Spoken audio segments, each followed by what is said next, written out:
Hey, how you doing? We're up for our second video in this series, and this time it's why she believes even though she can't hear God. Let's get into it. Hi beautiful people! So this is going to be my second video in my Why I Believe series. The first was Why I Believe Even Though We Can't See God, and today's is going to be Why I Believe Even Though We Can't Hear God. Alright, so we cannot audibly hear God the way that you can hear me talking to you right now. But I do believe that God speaks to us in other ways. I think that creation is one of the loudest ways that we can hear God. Because if you look around, the world screams of a creator. It screams of someone who made all.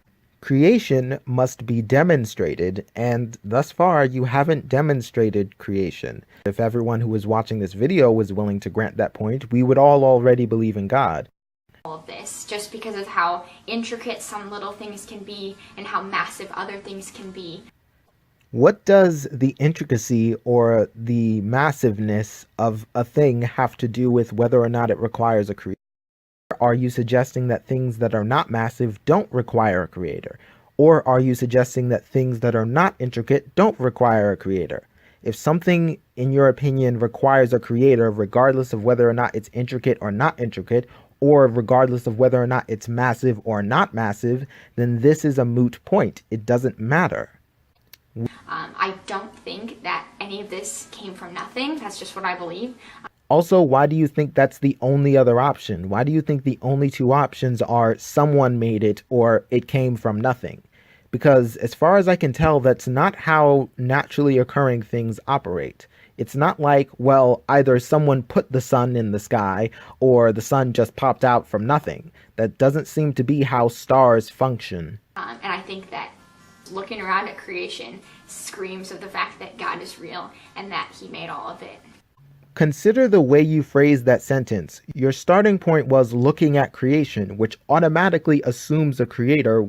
But personally in my life, I've had a lot of really cool things happen that I believe are God speaking to me. And the ones I'm going to list are just a couple of them, but there have been a lot of different ways that he's spoken to me, or at least I believe that it's him speaking to me. So starting with devotionals, I have been reading devotionals before, and I've opened up to the exact page that it said, like say August 22nd, and I've opened up to it, and I've read it, and it has been exactly what I needed to hear that day. Like literally, it felt like that book was speaking only to me.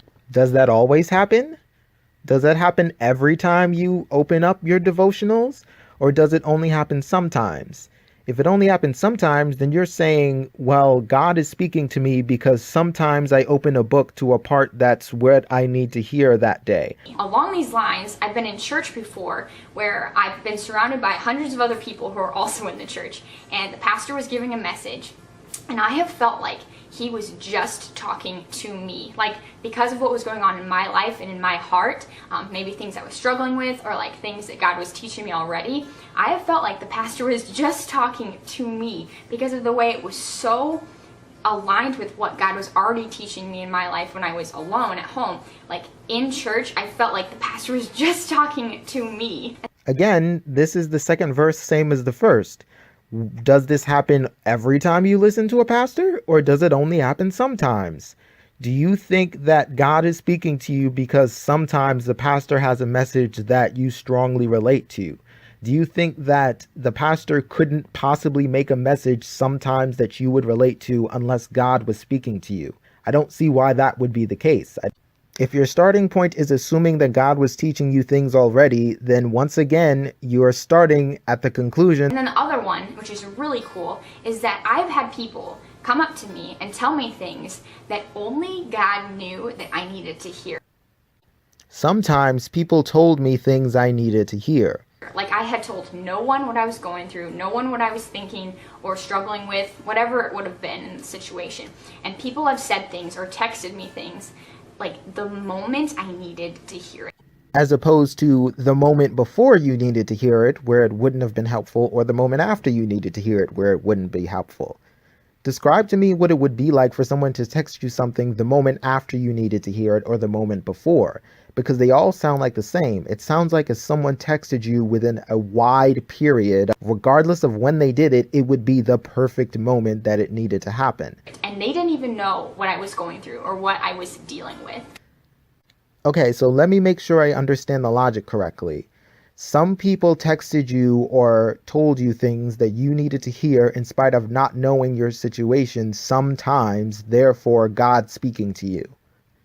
Also, considering that these people are free beings and function based on their free will, which is a point you make in other videos that we all have free will, then God's not doing anything. They're just acting on their free will. Or are you implying that God is interfering with their free will to speak to you? And all of these things, just for the record, they weren't broad things that could have been applied to everyone. Like, the things that happened were so specific and so perfect with the timing that I can't believe that it was a coincidence. You can, you just don't want to. I see no valid reason why you can't. I just think you don't want to because your starting point is God was already teaching me something. Also, I'm going to remember you said that because that's going to be a sticking point moving forward. God is not limited to just speaking through people or just speaking through books. He can speak to you through anything, through letters, TV shows, songs, movies, whatever it might be. God can speak to you through things. God is not limited to one thing or one person. He can speak to you through anything at any time. So all we have to do is open up our ears and our hearts to hearing from him. God shouldn't be able to speak through people because speaking through people should be impeding their free will. They aren't freely choosing to speak. God is speaking through them, right? This one might be weird if you aren't a Christian, but just hear me out, okay? Why would you think this sounds weird to a non-Christian? I have heard this small, quiet voice in the back of my head many times, and I've tried to figure out what it was other than God, okay? And I cannot figure out what else it would be besides him. I can't figure out what else it could be, therefore God? Because this voice wasn't speaking words of discouragement or anything bad at all. It was peace, it was comfort, it was love, and those are all things that God is. And those are all things you've been told God is. Whether or not God is or isn't those things is irrelevant. As long as you think that's what God is, every time you hear that voice, you're going to think it's God because you've been conditioned to think that. The point that I'm making is that God could very well not be that voice. That voice could not be God. That voice could just be you. But because you were taught to call that voice God, now you think it is, regardless of whether or not it actually is or isn't. You have no way to distinguish whether that voice is God himself or whether that voice is just your conscience. And like I said, I've tried to figure out what else it could be, but there's no way it could be anything else other than this being that's higher than us, right? That's odd. I didn't know Snoop Dogg had the power of telepathy. In all seriousness, why would the being necessarily have to be higher than you? And what does it even mean to say that the being's higher than you? That can understand me, understand my thoughts, and be inside of me. So this being understands you, understands your thoughts, and is inside of you.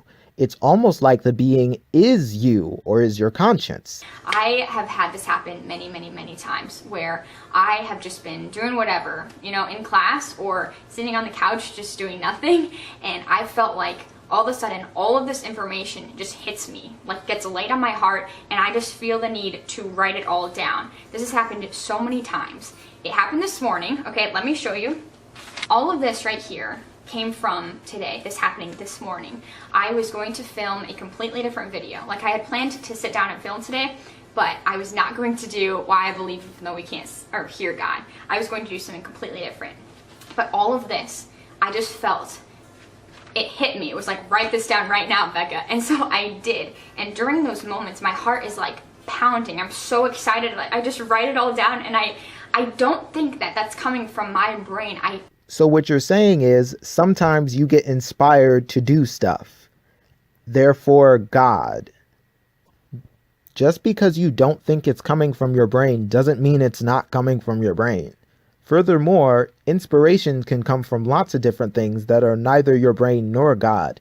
All kinds of people get inspired by all kinds of things all over the world. Inspiration is nothing unique or special to you specifically, nor is it really all that remarkable that it requires some divine intervention. I have faith that that's God laying that all on my heart, speaking to me. That's great and all, but that doesn't make it true. You have faith that that's God. A Satanist has faith that that's Satan. A Hindu has faith that that's Vishnu. You having faith is all well and good, but that doesn't bring you any closer to the truth, which I presume is something you care about. I'm curious, if someone had the same experience, but they had to write down evil, dark, satanic things, would that also be God, or would that be something else? Do the rules change depending on what the subject is, or is everything inspirational God?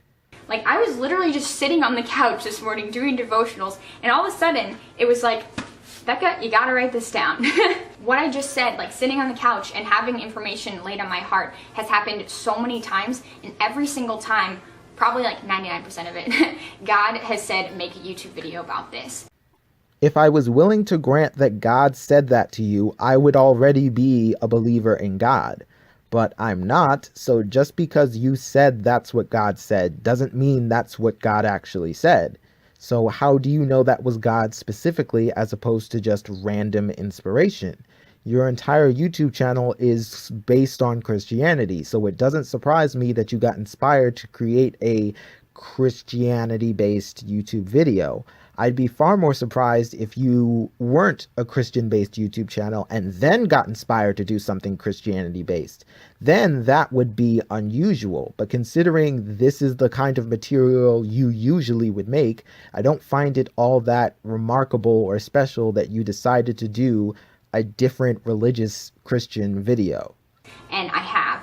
And what's so stinking cool is the day that I post the video, people write in the comment section, almost every single video that I post, someone says, Becca, I needed it to hear this today. So it wasn't just like a week or a month after I posted it. It was the day I posted it. Someone said, I needed to hear this today. What does that have to do with God speaking to you? As a matter of fact, let's grant that. Let's grant that every video has at least one comment that says that. Ignoring the fact that you have a fairly large audience who generally seems to be Christian and generally seems to support the kind of content you make, so it makes sense that they would say that on every video.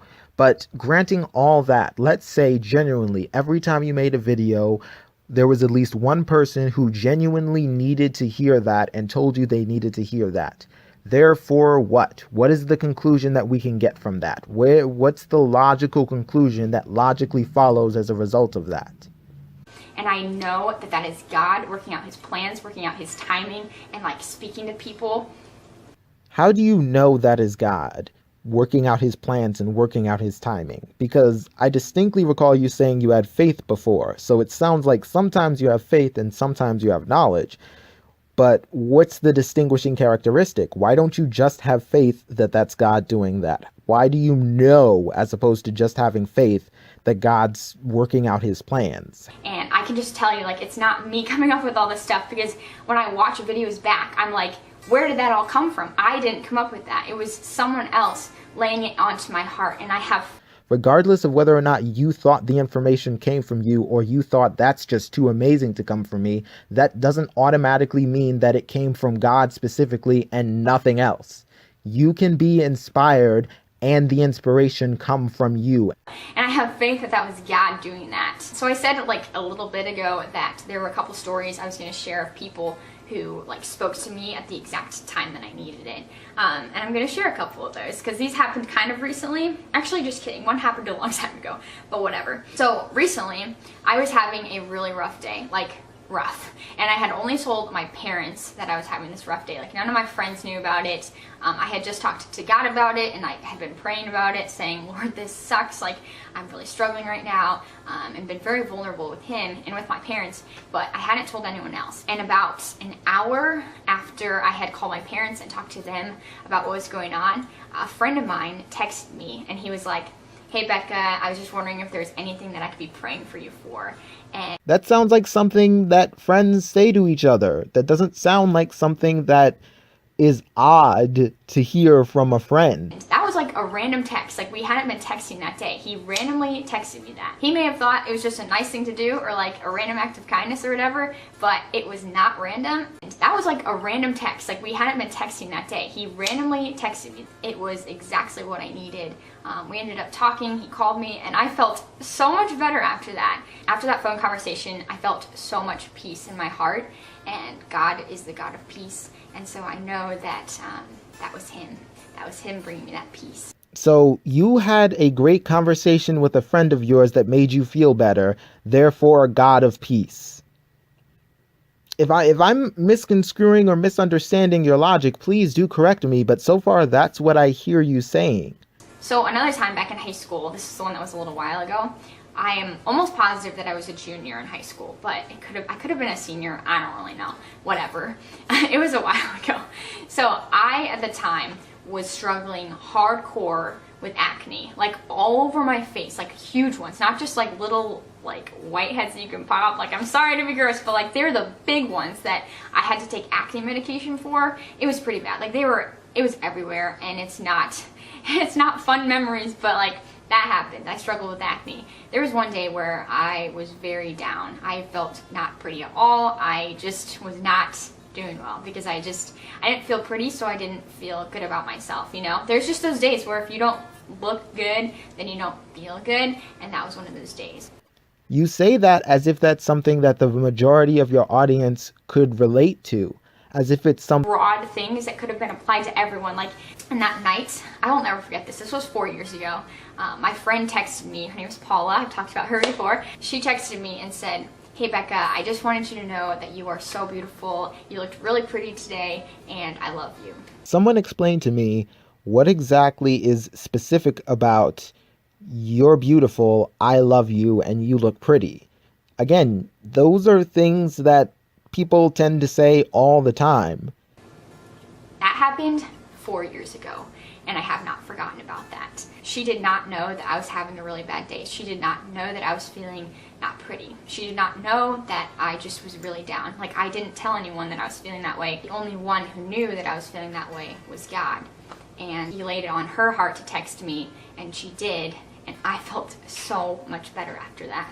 As you say this as if it's some strange occurrence for friends to do, and I'm not willing to grant that it is. That sounds like exactly what I would expect a good friend to do, regardless of whether or not they knew about your situation or not. Okay, to kind of stop the video really fast and just say a disclaimer, I want you to know that everything that I'm saying to you is completely true. Like, these are my testimonies of how God has spoken to me.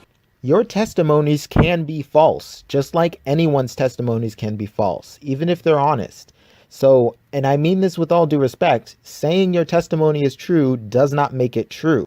But I don't want you to feel like, now I want to try this. I want to test God to see if he can prove himself to me and do the things that he's done for Becca in my life. Like, I don't want you to feel like you should test God to see if he's real, to test him, to see if he can prove that he's real. The Bible is very clear that we are not allowed to test God. We're not supposed to test God, okay? We cannot do that.